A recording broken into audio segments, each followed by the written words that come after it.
You won't believe how this woman got revenge on her greedy parents after they tried to take her kids. Me, 38F, and my husband Tom, 40M, had been happily married for 12 years when the events of this story unfolded. We had two beautiful children, Emily, 10F, and Alex, 8M. My parents, Jane, 65F, and Robert, 68M, had always been overbearing and controlling, but things took a dark turn after my father's company went bankrupt. Despite being well off for most of their lives, the bankruptcy left them in a precarious financial situation. Rather than downsizing or adjusting their lifestyle, they became obsessed with securing what they saw as their rightful inheritance, my husband's family fortune. Tom's parents had passed away a few years earlier, leaving him a sizable inheritance. We used part of it to buy a nice house in a good neighborhood and set aside the rest for our children's education and future. Little did we know, this would become the catalyst for a bitter family feud that would tear our lives apart. My parents had always been critical of Tom, claiming he was not good enough for me. They believed their social status entitled them to a son-in-law from a better family. When they learned about Tom's inheritance, their attitude took an even darker turn. They began openly demanding that we hand over a significant portion of the money to them, claiming they had a right to it since they had invested so much in raising me. Their requests became increasingly aggressive, with threats of disowning me if we didn't comply. Tom and I were appalled by their behavior and refused to give in to their demands. We thought that would be the end of it, but we were gravely mistaken. One day, Emily came home from school visibly upset. She had overheard her classmates talking about a disturbing rumor, that my parents had been telling people that Tom was physically and emotionally abusive towards me and the kids. At first, we dismissed it as a harmless misunderstanding. However, over the next few weeks, more and more people approached us with similar stories. Apparently, my parents had been going around the neighborhood, our workplaces, and even our children's school, spreading vicious lies about Tom being an abusive monster. We confronted them, and they admitted to everything, claiming they were just trying to protect their grandchildren from Tom's supposed mistreatment. It was a blatant attempt to turn public opinion against Tom and gain leverage in their quest for his inheritance. As if the defamation campaign wasn't enough, my parents' actions took an even more sinister turn. One day, Tom received a visit from Child Protective Services, CPS, investigating claims of child abuse. It turned out that my parents had called the authorities, alleging that Tom was physically and emotionally abusing our children. The caseworker was professional and thorough, but it was still a deeply traumatic experience for our family. After a thorough investigation, including interviews with Emily and Alex's teachers, doctors, and even our neighbors, CPS concluded that the allegations were completely unfounded and malicious. However, the damage was done, our children were deeply shaken by the experience, and our trust in my parents was utterly shattered. We decided to confront my parents once again, this time with the support of Tom's sister, Sarah, 36F, who had been equally appalled by their actions. We arranged a family meeting, hoping to reason with them and make them see the consequences of their despicable behavior. The confrontation was explosive. My parents doubled down on their lies, accusing Tom of brainwashing us and insisting they were only trying to protect the family. They refused to apologize or acknowledge any wrongdoing, instead demanding that we hand over a substantial portion of Tom's inheritance to make things right. Sarah tried to mediate, but it was no use. In a fit of rage, my father threatened to have Tom arrested on false charges if we didn't comply with their demands. It was at that moment that we realized there was no reasoning with them, they had crossed a line, and there was no going back. Shaken by the confrontation, we retreated to our home, feeling utterly betrayed and devastated. Emily and Alex had witnessed the entire ugly scene, and they were traumatized by their grandparents' behavior. As we tried to process what had happened, we received a chilling phone call from my mother. In a cold, calculated tone, she informed us that if we didn't transfer a significant portion of Tom's inheritance to them within 48 hours, they would take further legal action, including filing for custody of our children. The threat was clear, they were willing to tear our family apart and put our children through even more trauma, all in the name of their greed and entitlement. We were stunned, sickened, and utterly heartbroken. Over the next few days, we lived in constant fear, wondering if my parents would follow through on their threats. We consulted with a lawyer, who advised us to document everything and prepare for a potential legal battle. Just when we thought things couldn't get any worse, we received a letter from my parents' attorney, demanding that we hand over a substantial portion of Tom's inheritance or face a lawsuit accusing us of financial exploitation and emotional distress. The allegations were ludicrous. But we knew that even a baseless lawsuit could drain our resources and cause immense stress for our family.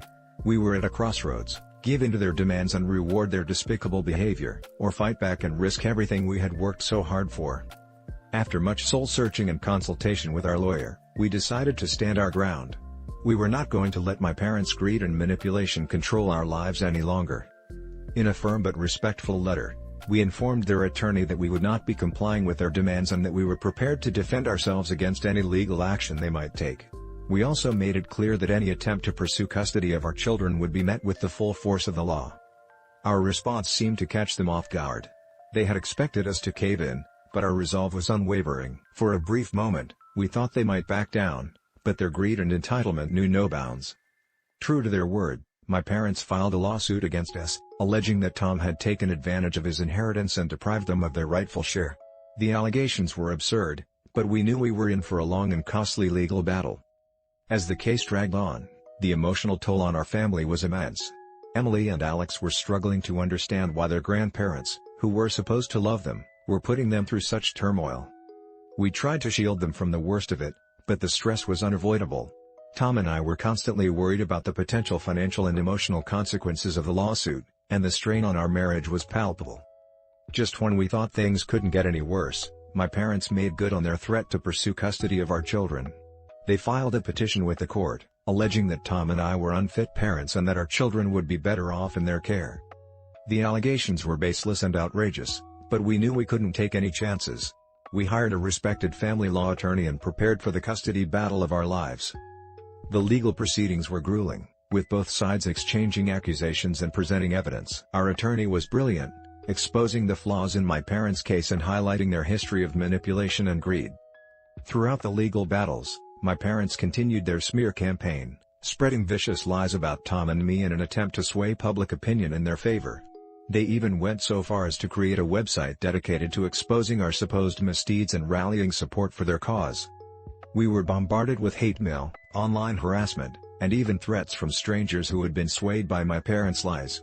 It was a living nightmare, and the stress took a heavy toll on our mental and physical health. Despite the challenges, we remained resolute in our determination to protect our family and our children. We knew that giving in to my parents' demands would only embolden them and set a dangerous precedent for the future. After months of grueling legal battles, the courts finally ruled in our favor. The custody case was dismissed, and my parents' lawsuit was thrown out due to lack of evidence and merit. The judge was scathing in their assessment of my parents' behavior, calling their actions reprehensible and a gross abuse of the legal system. They were ordered to pay our legal fees and were issued a stern warning about the consequences of any future harassment or vexatious litigation. While we were relieved by the outcome, the emotional and financial toll had been immense. We had drained our savings and taken on significant debt to defend ourselves against my parents' baseless claims. In the wake of the legal battles, we decided to take further action to protect our family. With the help of our attorney, we filed for a restraining order against my parents, citing their history of harassment, defamation, and emotional abuse. The restraining order was granted, prohibiting my parents from contacting us or coming within a certain distance of our home and workplaces. It was a difficult but necessary step to ensure our safety and peace of mind. My parents, still refusing to accept responsibility for their actions, vowed to appeal the restraining order and continue their crusade against us. However, the courts had seen through their lies and manipulation, and any further legal action was likely to be met with severe consequences. While the legal battles were over, the emotional scars ran deep. Emily and Alex had been deeply traumatized by their grandparents' actions, and it took a lot of therapy and support to help them process what had happened. They struggled with feelings of betrayal, anger, and confusion, unable to understand how the people who were supposed to love and protect them could have caused so much pain and turmoil. For Tom and me, the ordeal had taken a heavy toll on our marriage. The constant stress and financial strain had put immense pressure on our relationship, and there were moments when we wondered if we would make it through. Looking back on the events of those turbulent years, it's hard to believe that a family could be torn apart so viciously by greed and entitlement. My parents' actions were nothing short of despicable, and the emotional scars they inflicted on our family may never fully heal. However, through it all, we remained steadfast in our love and commitment to each other and our children. We refused to let my parents' manipulation and lies dictate our lives, and in the end, justice prevailed. While the financial and emotional toll was immense, we emerged stronger and more resilient as a family. We learned the hard way that sometimes, the greatest act of love is standing up to those who would seek to harm you, even if they're your own flesh and blood. Our story is a cautionary tale of the depths to which greed and narcissism can drive even the closest of families. But it's also a testament to the power of love, resilience, and the unwavering determination to protect those we hold dear, no matter the cost. Break Story 2. Me, 28F, and my husband, 32M, have been together for 6 years, married for 3. We have a beautiful 2-year-old daughter, and life has been pretty good overall. My husband has a well-paying job, and I'm a stay-at-home mom, taking care of our little one and running the household. My in-laws, however, have always been a source of stress in our lives. My mother-in-law, 58F, is a narcissistic, controlling woman who has never really approved of me. She's always criticizing my choices and making snide comments about how I'm raising our daughter. My father-in-law, 60M, is a bit of a pushover and usually just goes along with whatever she says. Despite their flaws, we've tried to maintain a cordial relationship with them for the sake of our daughter. They live a few hours away, so we only see them a few times a year, usually during holidays or special occasions. About a year ago, my husband's job required him to travel frequently for work. During one of his trips, I decided to take our daughter to visit my in-laws for a long weekend. I thought it would be a nice opportunity for them to spend some quality time with their granddaughter. Of course, my mother-in-law couldn't resist making snide comments about my parenting choices and how I was spoiling our daughter. But I tried to brush it off and focus on having a pleasant visit. On the last day of our stay, my mother-in-law insisted that we leave our daughter with them for a few hours so that I could run some errands and have a break. At first, I was hesitant, but she assured me that everything would be fine, and my father-in-law would be there to help. When I returned from running my errands, I found my daughter in tears and my in-laws acting strangely. They brushed it off, saying that she had just been cranky and tired. But something didn't feel right. Later that night, as I was giving my daughter a bath, I noticed strange markings on her back. At first, I thought they were just scratches, but upon closer inspection, I realized they were burns. I was horrified and immediately confronted my in-laws, demanding to know what had happened. That's when the truth came out. It turned out that my mother-in-law had a gambling addiction that she had been hiding from all of us. She had been secretly placing bets online and had racked up a significant amount of debt. In a desperate attempt to get some quick cash, she had taken my daughter's favorite stuffed animal, a priceless family heirloom that had been passed down for generations, and pawned it off at a local pawn shop. When my daughter realized her beloved toy was missing, she had thrown a tantrum, and my mother-in-law had lost her temper. In a fit of rage, she had held a lit cigarette against my daughter's back, burning her as punishment for her bad behavior. I was absolutely livid. How could someone do something so cruel, especially to a defenseless child? I immediately confronted my in-laws, demanding to know the full extent of my mother-in-law's gambling problem and how she could have possibly thought her actions were justified. My father-in-law seemed completely oblivious to the situation, claiming he had no idea about his wife's addiction or the pawning of the family heirloom. He tried to downplay the incident, saying that my mother-in-law had just lost her temper and that it wasn't that big of a deal. But I wasn't having any of it. I threatened to call the police and press charges for child abuse unless they came clean and returned the heirloom immediately. My mother-in-law initially tried to deny everything, but eventually broke down and admitted to her gambling problem and pawning the stuffed animal. She claimed that she had intended to get it back before we left, but she had lost track of time and couldn't remember which pawn shop she had taken it to. I was disgusted by her lack of remorse and her feeble excuses.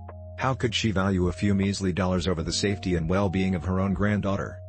My father-in-law, on the other hand, seemed more concerned about the family's reputation than the actual crime that had been committed.